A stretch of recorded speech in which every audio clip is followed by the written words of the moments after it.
Om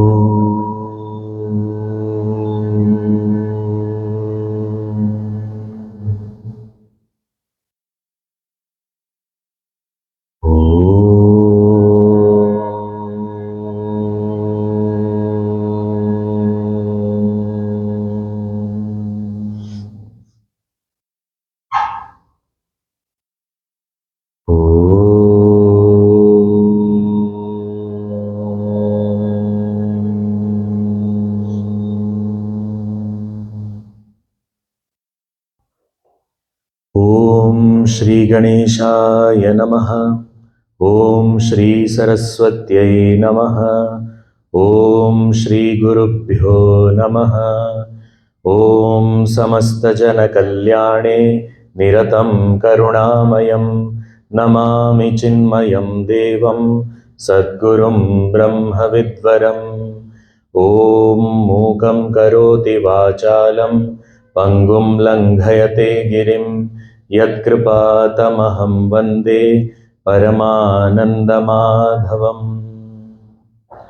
Om Parthaya Pratibodhitam Bhagavata Narayanena Swayam Vyasena Gratitam Purana Munina Madhye Mahabharatam Advaitamritavarshiniim Bhagavatim Ashtadashaadhyayiniim Amba Tvam Anusandadhami Bhagavad Gite Bhavadveshini.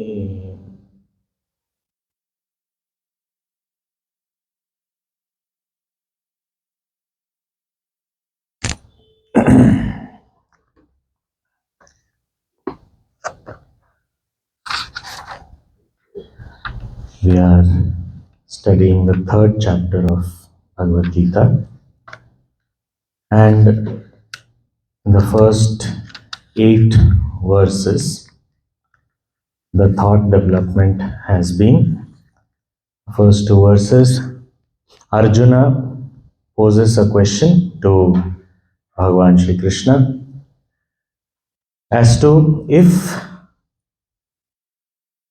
the path of knowledge has been praised and indicated to be superior to the path of action, then why is he being forced into action, and that to a terrible one like a war?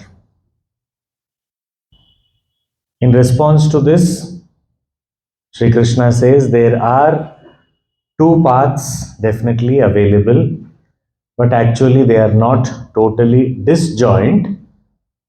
The path of action is for all those who are beginners, and the path of knowledge is for the advanced seekers. Both these paths are serially to be practiced and pursued and not parallelly. So these options may seem to be there, yet for a person based on his or her own evolution, there is no option. You have to choose what is appropriate at that stage. And if one says, no, no, I don't want to do anything, he says even the state of not having to do anything needs that we do whatever is supposed to be done. Without undertaking any action, or by just merely giving up whatever actions we are doing, one cannot hope to reach that state of perfection of actionlessness. After this, Bhagavan also pointed out that choosing to not act is also not an option, because we cannot spend even one moment without performing some or the other action. And for that, we had seen with the example of the definition of action, and that is doing which one gets tired. And we find that every moment we are engaged in some or the other action, and therefore it is not possible to remain without action. Act we must, better to do things rightly so that we are out of this cycle of action and result forever. Bhagavan also painted these two contrasting images of people. One who has given up action externally, but internally constantly brooding over the objects of the senses. For them, Bhagavan said, they are not just foolish, they are also cheating themselves. They are bringing about their own downfall. Whereas on the other hand, we find someone who is constantly engaged in action. However, within themselves, they are calm, composed, their senses and mind are completely under their control. So, therefore, after all these arguments, Bhagavan says, so better you understand, Arjun, you don't have any choice. And when he says Arjun doesn't have any choice, means Arjun is our representative. We also don't have any choice. So we have to act. We have to ever engage in action, and what kind of action and how, that we have a choice. So what kind of action? So for that, we saw the verse yesterday, 8th verse, Niyatam Kuru Karmatvam. You perform your obligatory duties. Because once we understand what our duties are, we will not have any other mind space to do anything else. So we discussed yesterday, duties are to be understood based on our identity. It is always role clarity which leads to responsibility clarity. So who am I? What am I related to? Based on that, it will be determined what are my duties, and this niyata karma I am supposed to be performing. Logically also, if we do not do what is supposed to be done, then always there is something to be done, and that pressure remains. Once we do it, it is out of our way. Therefore, he says, not doing is not an option. Karmajyayo hi akarmanaha. Karma is better than not doing anything. But karma also has to be niyatam karma. That has to be our ordained duties. And to the extent that even this body can be maintained only by karma. So if we do not act, then this body also is not maintained. It is not possible to remain healthy also. So for even living life, we need to be acting. We need to be engaged in action work. So therefore, he says you have to act. You have to perform your duties. There is no other option. What is a duty? Is the result of a duty anything tangible or intangible? If we think about it, what do we get by performance of duty? If we think about it, all those actions performing which we do not get anything special is called duty. Actually, because we often ask this question, I have been performing my duties, what did I get? Oh, you didn't get? Means congratulations, you have performed your duties well. Because duty is something that is supposed to be done, that's all. There is nothing in return. If something comes in return, it is not duty, it is investment. So I do something and I get something back. But all those actions for which there is no special result available, that is called duty. For example, we are born as a human being. Living like a human being, is anybody going to reward us? Are we going to recognize? Are we going to be recognized? This person, he has fulfilled his duty as a human being. We all applaud, very good, so good. Nothing will be there. No recognition, no applause, no appreciation, nothing. Why? Because that is the least expected out of you. Born a human, learn to be a human. behave like a human, live a humane life. That is the least expected. If we do not do that, there will be people talking about us, mocking us. We will be sometimes punished. So if we perform our duties, no result. If we don't perform, there will be punishment. That is called duty. Oh, this seems so difficult, this is so unjust. Just or unjust, but that is how it is. That's a fact.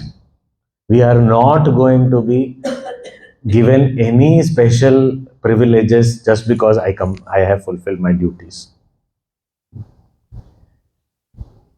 When I follow some rules, okay, I followed all the rules today. Okay. So you don't have anything to say. Okay, tomorrow also follow. That's all. I don't have anything more than this to say. But I broke some rule. Why did you break? Explain yourself. But every day I've been following rules. You never appreciated me. And one day I break rules and you are catching me. Yes, that is how it is. That is called a duty. So, if we have to perform a duty, we have to remember we are not going to get anything. Many years ago, there was a municipal commissioner. I have given this example so many times. Municipal commissioner of Mumbai. Very tough job because all underworld people and all gundas and this. And so much of illegal construction and encroachments and all these things. This man, a very frail looking man, his name was Khairnar. He became so famous. As a municipal commissioner, he was the first one who had that courage and bulldozed so many things. Nowadays, bulldozer is very famous. But those days, it was not that famous. But he took on head on against the underworld dons and all also. He did not tolerate anything that was beyond the books of the law. He did everything. And after that, the people of Mumbai were so pleased with him. After his tenure was completed, then they understood that what he had done. Till that time also nobody understood. After he stepped down, only then they understood, oh, what miracle this man has created, which has never been done in history. So everyone, they organized a gathering, and then there was a stage and he was invited, he was seated, and everyone praised him, went on praising, and after that garlanded him, awarded him this, that and all, and then he was invited to speak. Very simple looking man. If you look at him, nobody will know that he was like such a big shot. He goes up to the mic and he says, I really don't understand the purpose of all this gathering and this reward and all this. I really don't understand. All I did was my duty. The commissioner is expected to do this. This is the minimum expected. I just performed my duties. That's all. There's nothing else. Why should I be rewarded? Just because my predecessors never did their duty, one person doing duty became big. But actually, it is nothing is required because I just fulfilled what I was supposed to do. That's all. So there is no recognition required. You don't have to even talk about this and all these praises and all. Nothing is required. And he said that all this money that you are collected and given me and all, I am going to give it for the well-being of the society only. He didn't take anything. He did not reject it. He kept the respect of everybody, but he said, I am donating it all to the society only because I don't deserve any of these things. I just fulfilled my duties. Fulfilling duties, sometimes we feel, what is there? Fulfilling duties, a thankless job. Thankless job means what? So you want thank you or what? Then it is not duty. You want to please someone, it is not duty. If we perform all my duties, will God be pleased with me? Which means you are not performing your duty because you are looking at whether Bhagwan will be pleased or not. Only then no. We need not even think about who is going to be pleased or whether this is going to give some positive result or something. It is supposed to be done, therefore I do. This is the spirit of duty. So what is the cause of performing duty? Because it is supposed to be done. That's it. There is no second reason. नियतं कुरु कर्मत्वं कर्मज्यायो हि कर्मणः शरीर यात्रापि च तेन प्रसिद्धेन कर्मणः. Even remaining healthy also, maintaining this body also, it is only by action. By inaction, this also is not possible. Okay, performance of duty understood, I have to perform. But sometimes performing duties also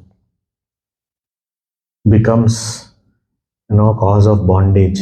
What about that? I may get bound, like pounding that rice in the temple. That also can bind me. So what do I do? So here Bhagavan says that's where the secret of action of how to perform the action comes here. So this 9th verse we'll chant, please repeat. Yajnarthat karmanonyatra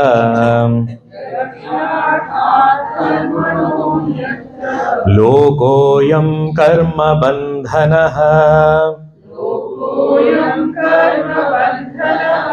तदर्थम कर्म कौन्तेय मुक्त संगः समाचर. हे कौन्तेय, हे कुंती पुत्र, अयम लोकः यज्ञार्थात् अन्यत्र कर्मणः कर्म बंधनः. In this world, we find that anybody performing actions other than performed with the spirit of yajna, yajnartha. So without the spirit of yajna, if any other action is performed in any other way, it always binds. What is he saying? If we perform actions other than those performed in the spirit of yajna, then it leads to bondage. So what does it mean? It means that if I want to save myself from bondage, I have to perform actions in the spirit of yajna. Oh, yes, so you have to do yajna. Only then you can. I don't know how to do yajna and all. Light a fire and sit around it and do swaha, swaha, swaha. And that will be, I will not get bound. I see so many people doing this and they are getting bound. That they are not able to leave that only. What about that? Here yajnartha means in the spirit of yajna, Puja Gurudev very beautifully explains. First, let us understand what is this ritualistic worship called yajna, and we understand how it is relevant in our times also. The ritualistic yajna, we all at least must have seen somewhere or in some TV or something, somewhere we must have seen in cartoons and all, or some serial or somewhere, yajna and all we must have seen. Oh, marriages we would have seen. Oh, but it is not done in the dining also. It may not be, no, but it is done in another place. So, no, there is a sacrificial pit called the Havan Kund, and then in that there's firewood, etc., and there's fire burning, and there are people sitting around, each one facing the fire and having something to offer.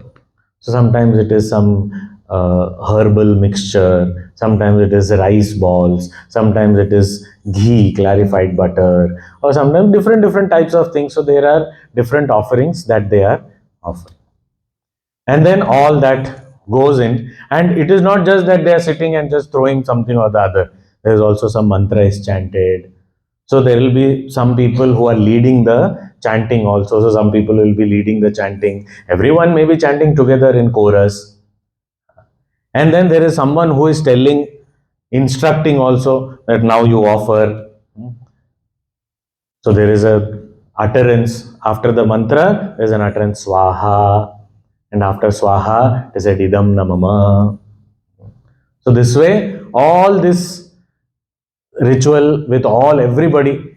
Now, all the people who have contributed to the yajna or are a part of the organizing team may not be visible also there, because some people have got the bricks. Somebody must have made the bricks also. Some people must have got the firewood. They may not be visible there. May not be. Then there are the women folk. They sometimes prepare elaborate feast, because after the yajna and all is over, that is why people ask that what time is the Purnahuti, because after that prasad will be there. So that time everyone comes. Suddenly there will be like 20,000 people. Until now, since morning we are doing this, yet only 20 people were there.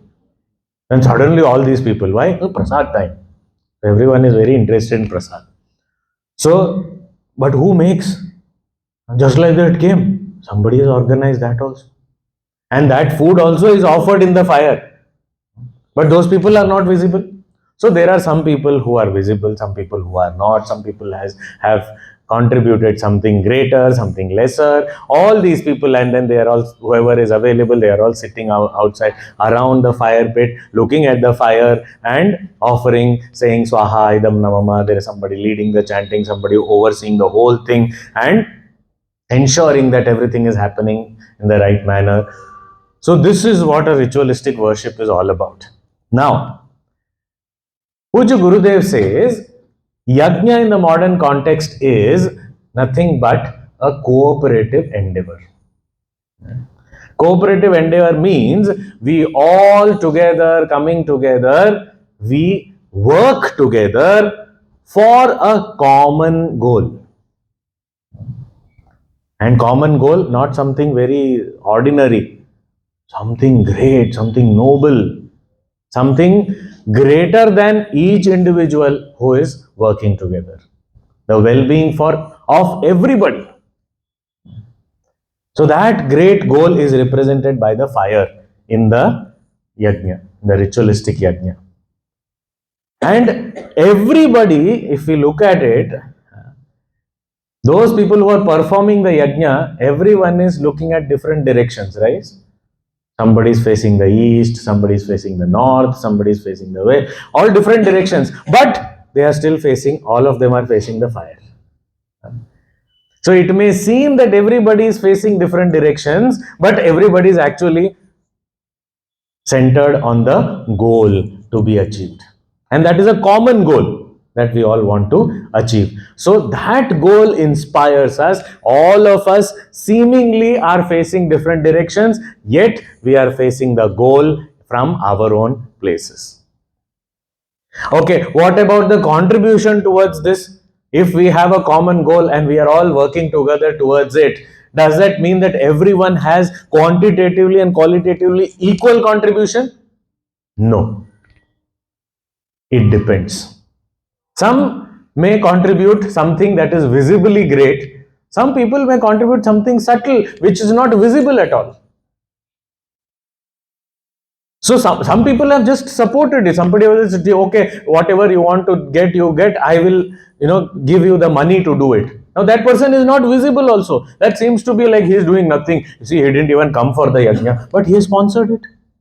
So that also his contribution is there. But somebody has given money. You have not given money at all, but then he is working there. So that is his contribution. So somebody is actually doing something visibly. Somebody is there doing things behind the scenes.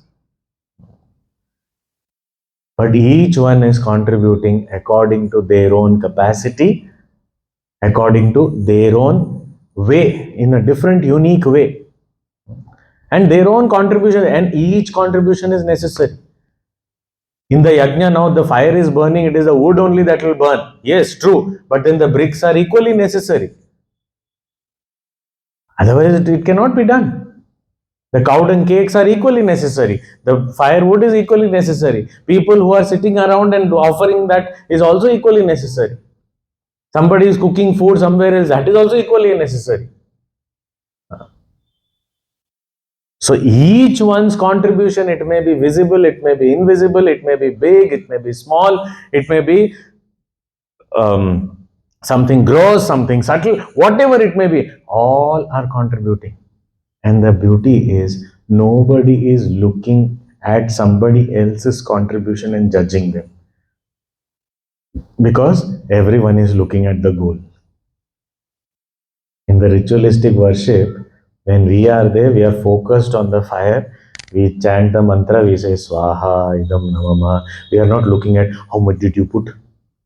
I put a handful. Why are you not putting so much? You put properly. This pan is putting too much. It will all get over. No, slow. No, but nobody looking at each other. They are all focused on the goal. If all of us also, for a common goal, come together, work together, and contribute according to our individual capacities in whichever best way that we can, then definitely what will come out is called yajna here, the spirit of yajna. To understand yajna, one more example which is commonly given, which we'll be able to understand. Now, all of us must have eaten khichdi. Khichdi. It is an Indian food. Means all over India it is made. Names are maybe different. The basic ingredient khichdi can be of different varieties, but basic ingredients will be there is rice, there's some dal, there's some what do you call, salt, a little bit maybe turmeric also. There may be some, and of course everything is cooked in the medium of water, and everything has to sit in a vessel. So there was this man who put everything in the vessel, and he was waiting. It's not cooking only. Why? So because the recipe book did not say that light the gas. So he had placed it on the gas and he was waiting that it is not getting cooked. So sometimes the recipe has to go into such details. So the fire is also required. So all these things, now when we see a finished product, khichdi, in that, so no, this pot, inside the pot, what is the quantity of all these ingredients?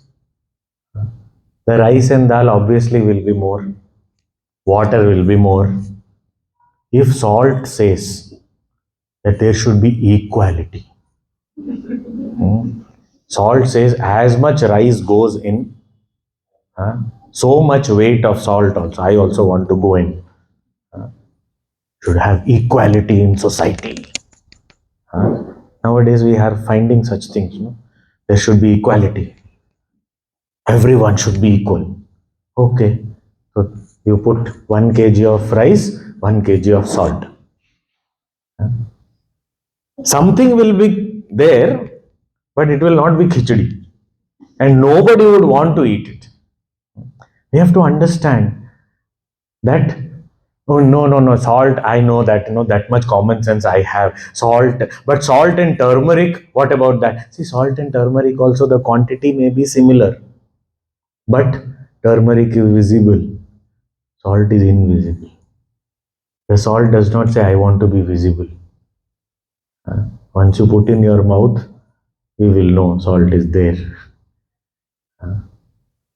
So the point is, sometimes the quantity may appear less.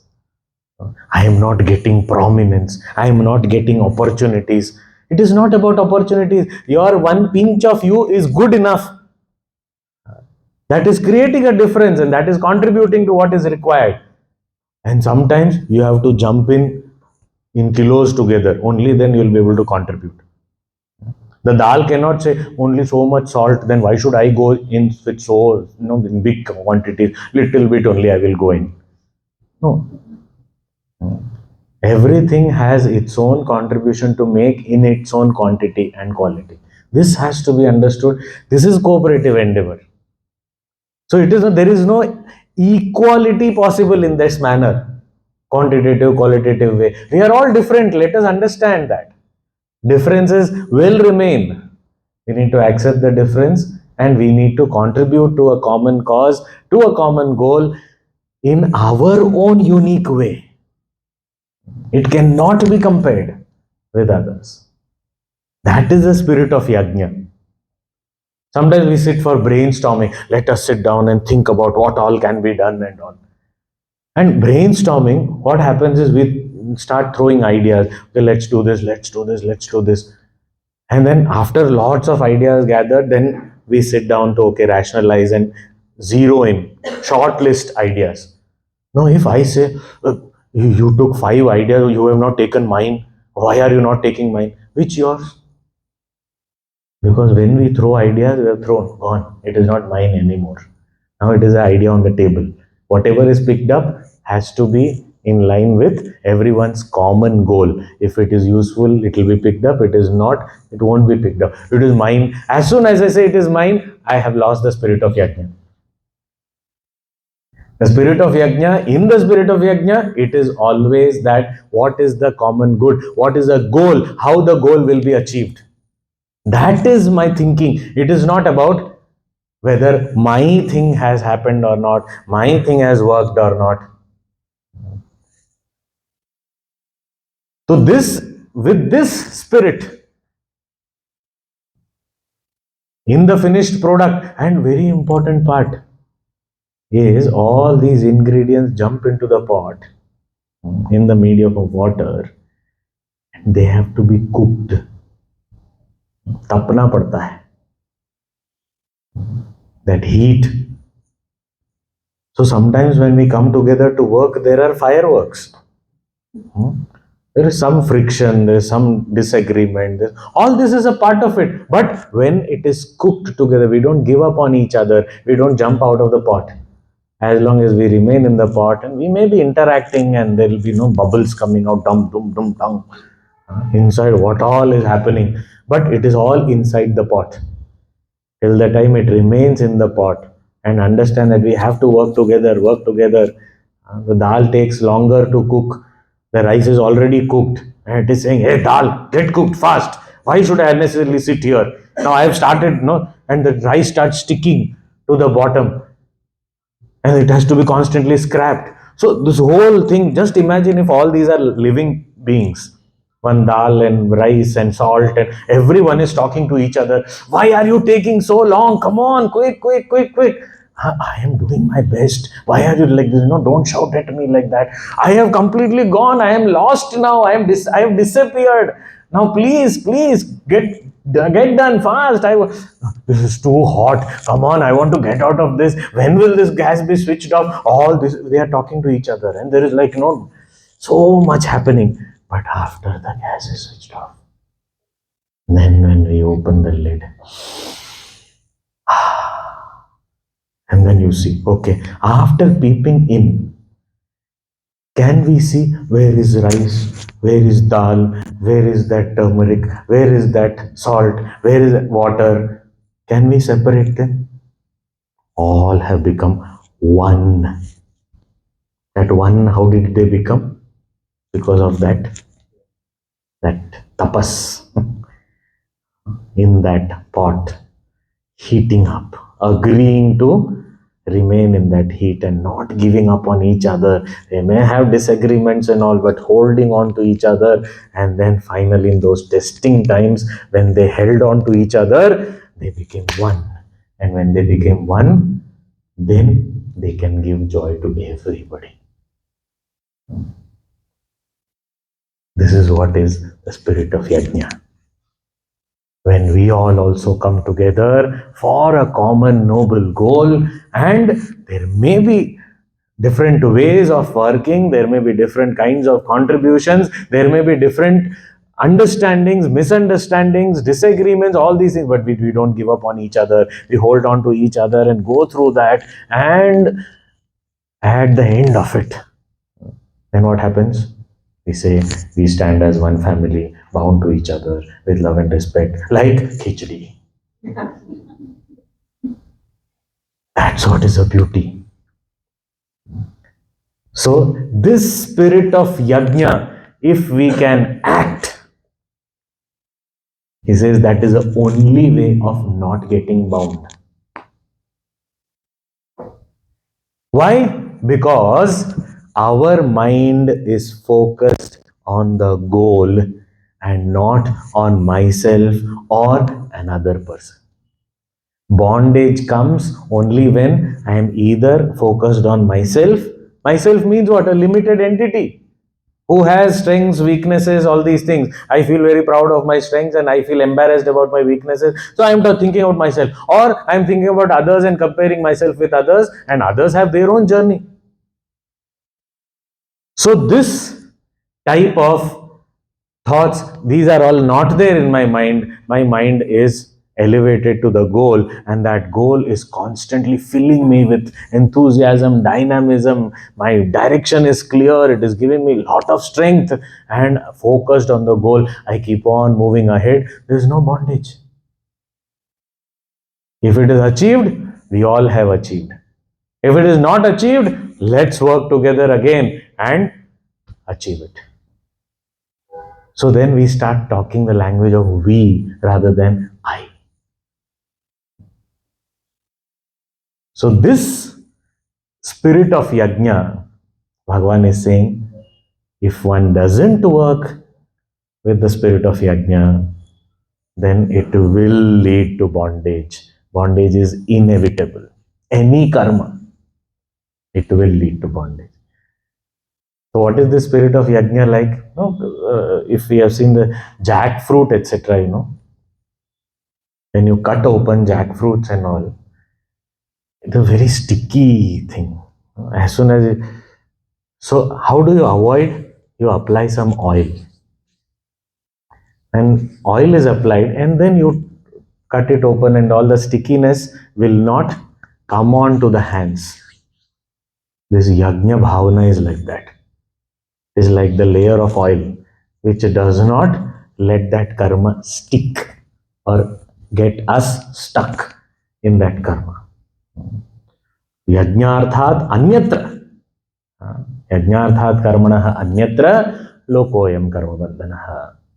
So, acting in the spirit of yajna is inevitable. So, therefore, he is saying, Tadartham karma kaunteya mukta sangas samachara. Therefore, he kaunteya, he Arjuna. Tadartham matlab yajnartham. So, therefore, for, within the spirit of yajna alone, he kaunteya, he kunti putra, you please, karma samachara, you act. Samachara. Achara means acharan, behave, act. Samachara means samyak, very well, act well. How? Mukta sangaha samachara. This word Mukta Sangha, which Gurudev writes in his commentary, in Bhagavad Gita, it has come some 82 times, I think. Mukta Sangha. I think so. You can check, not now, afterwards. So, Mukta Sangha. So, Mukta Sangha means without attachment. We have already seen what is attachment. What is attachment? I plus I want. Ego and egocentric desires is attachment. Without this ego and egocentric desires, when we act, mukta sangha, samachara. So it is not, this karma is not about me or what I want. It is about we and what we want to achieve as a society. Yajnas, it is said that the primary sadhana in each yuga is different. Primary sadhana means majority of people are able to do that. That is called primary sadhana. Then others, also there are people who can do. So in Kali Yuga, it is said that Nam Smaran is the only primary sadhana. All others are more, majority of people find it difficult. Okay, in the Dwapar Yuga, it was puja. In Treta Yuga, it was yajna. In Satyuga, it was dhyanam. So in Treta Yuga is the Yuga of Sri Rama. At that time, yajna was the primary sadhana, ritualistic fire worship. Yajna, it was the primary sadhana. So many people were doing it. Majority of people were doing yajna. But if we say Ramchandra ji protected the yajna, whose yajna did he protect? Only sage Vishwamitra's yajna. He did not protect everybody's yajna everywhere. What is most famous, even in Bhagavan's 108 names, in his 1000 names, Sri Rama's names, it is said that one who has protected the yajna. Whose yajna? Vishwamitra. This name itself he got because he was like that. What? Vishwamitra, the friend of the whole universe. He did yajna not for himself. He did it for the well-being of the universe, and that is why Bhagavan protected his yajna. And that is why he never got bound by that action. He did not feel that compulsion that I have to do. No compulsion. But he said, for the well-being of the whole universe, I want to do it. And I will request Bhagavan to come and protect. And that's how he got. So, this spirit of yajna, even in today's day and age, this spirit has to be understood. And that is what is important for us. And in the yajna, there are these two words which we utter, swaha and idam namama. Idam namama is two and swaha is one. So these expressions that we have at the end of mantras that are chanted in the yajna, that gives us the spirit of yajna. So these mantras are not just, mantra means a formula, a sound formula. So what does this swaha mean? Swaha means the spirit of offering. Offering means once I have offered, I don't have any right on that. It is not like our way of giving gifts to people. Oh, you are wearing my jacket. What, your jacket? I only gave you this last year. I remember you are wearing my jacket only. Oh, so it is still yours, is it? I thought you gave it last year. So once you have given, then how is it yours? But we do such things. You gave my pen to that person. Where did I give? I gave my pen only. No. The pen I gave you, you gave it to that person. I saw that. I feel very bad. Why you gave my pen to that person? But once we have given, then how is it mine? Then it belongs to that person, and that person can do whatever they want to do. It is theirs. But that is not leaving us.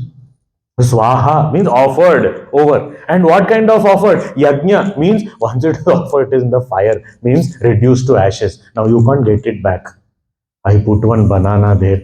By mistake, I put two pieces. Now I want to retrieve one piece. I said, oh, go, retrieve.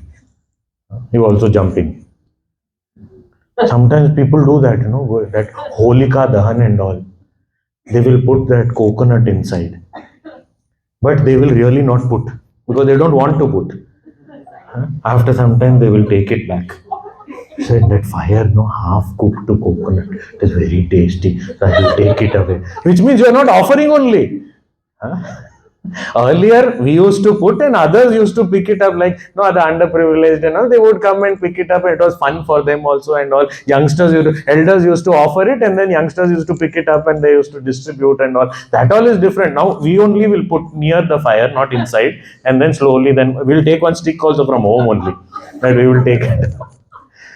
So there is no offering only. That spirit of offering has to happen.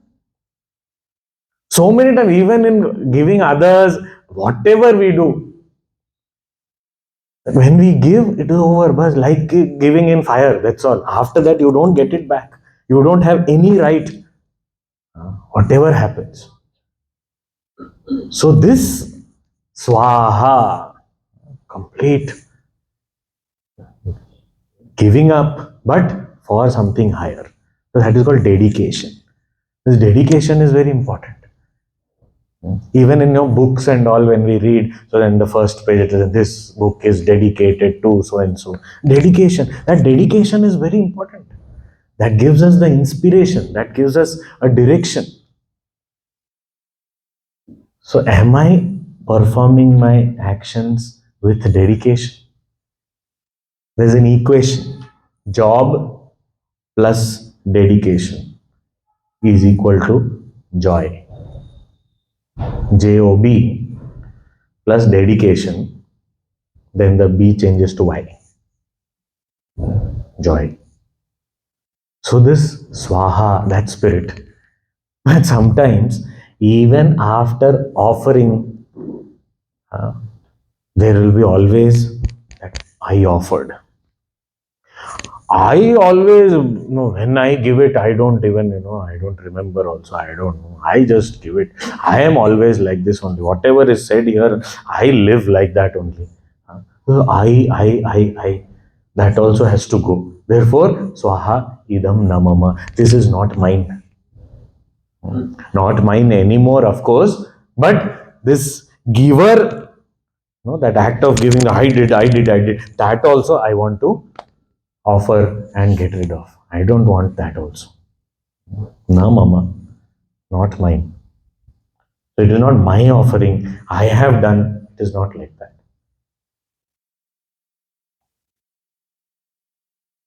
So when I perform this action, so what is to be performed? In the previous verse it was said, Niyatam Kuru Karmatvam. How it is to be performed? Yajnartha. For in the spirit of yajna, with the dedication, which we saw earlier also, Kartavya karma to be performed with Ishvara Arpana Buddhi. So, Tadartham karma kaunteya. Therefore, please, hey Kunti Putra Arjun, please understand, you offer your actions as the worship of the Lord, dedicated to a higher altar. And this higher altar can be anything that inspires us. Here, Bhagavan is not saying that you give it to me. He's saying dedicate to something higher, higher than yourself, for the community, for the country. That this is for my country. This is for the Bharatiya culture, for that. This is for all my ancestors who have taken so much of pain to pass on all the traditions till me. This is for the entire humanity. I am doing something higher than myself. यज्ञार्थात् कर्मणोऽन्यत्र लोकोऽयं कर्मबन्धनः तदर्थं कर्म कौन्तेय मुक्तसङ्गः समाचर. Without attachment, Arjuna, you perform these actions in the spirit of yajna, you will not get bound. Oh, okay. So now I have to perform, yes. And as worship, yes. So I don't have a choice? No. Why is there no choice? Should there not be choice? Yes, there is a choice. What is the choice? Tell me that you do this. Because one also is called choice only. No option. Yeah, one option you have. See, actually, choiceless life is blissful life. If there is a choice or an option, that's when pain starts. When we, even in our examination, if there are 10 questions given and said, answer any 7, no headache. The headache is which 3 to leave. Because whatever I leave, I feel maybe I know more than this. So then I want to write that also. And I feel I should have written those 3, I missed it. So there will always be pain there. So when there is no option, life is blissful. Below are given 7 questions, answer all of them. Thank God. I just write. Whether I know or not, I will write. I may know only 5 answers. Other 2, I will write whatever I have studied. It may not be the answer to that question, but I will write. Why? Because there is no option. So something I have to write. Maybe the examiner may be sleepy at that time and he might give me some marks. So write something. So you are always told when there is no negative marking, write something and come. Don't leave it blank. Because there's no point in leaving it blank. I don't know. What is I don't know? Write something. One of my friends used to write japa. He used to start with the question, answering the question, and then Om Namah Shivaya, Om Namah Shivaya, Om Namah Shivaya, Om Namah Shivaya, and then write, that is why, this is how it is, like that. So much big answer you have written, okay, 5 marks given. Bhagwan's grace, this is called grace marks. I say, why like this, something. So I said, okay, one more reason I will give you why yajna is important and why we have to work in the spirit of yajna and why spirit of yajna is the most natural way of working. What is it? He says, this entire creation has come about as a result of yajna only.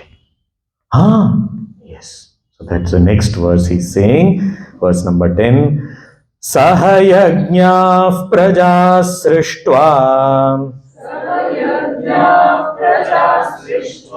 पुरोवाच प्रजापतिः अनेन प्रसविष्यध्वम् एष वोस्त्विष्टकामधुक्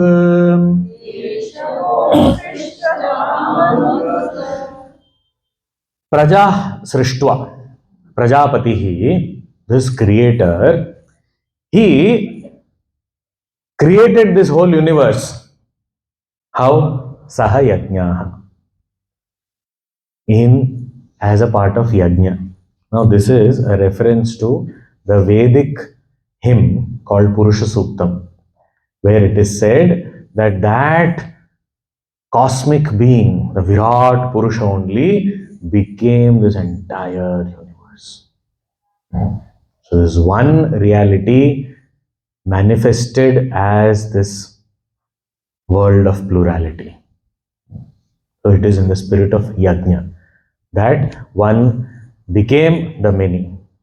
It is like when we have one person standing in a hall of various mirrors all around, then that one has appeared as many. So this one has given up the oneness and manifested as the many. So as though he has given up, but he still remains one only. So this Sahayajna, with this Yajna spirit only, this entire universe has been created. And having created that, the creator himself said, you have to live in the spirit of Yajna. This only will give you happiness. Manufacturers guideline, user's manual has this instruction. So you have to do it. You say, why should I charge my phone? Because manufacturer says that you have to charge your phone. Okay, that is also a reason. Okay, there was more practical reasons were given, but you didn't understand. Means you won't be able to talk, you won't be able to use the phone, therefore you have to charge. Oh, that I did not understand. But then you say, in the user's manual it is given. Then it is. That's a valid point. Okay, whatever works, but you have to do this. That's all. So, may you, the creator himself has instructed and said, may you grow through this spirit of yajna. Therefore, it is necessary. So, we will see more about this in the class tomorrow. As per the announcement, Sunday class we had not mentioned, but then tomorrow also we will have a class. Because then we won't have a break. Om Purnamadav Purnamidam Purnat Purnamudachyate Purnasya Purnamadaya Purnameva Vashishyate. Om Shanti Shanti Shanti. Hari Om Shri Gurubhyo Namaha. Hari Om.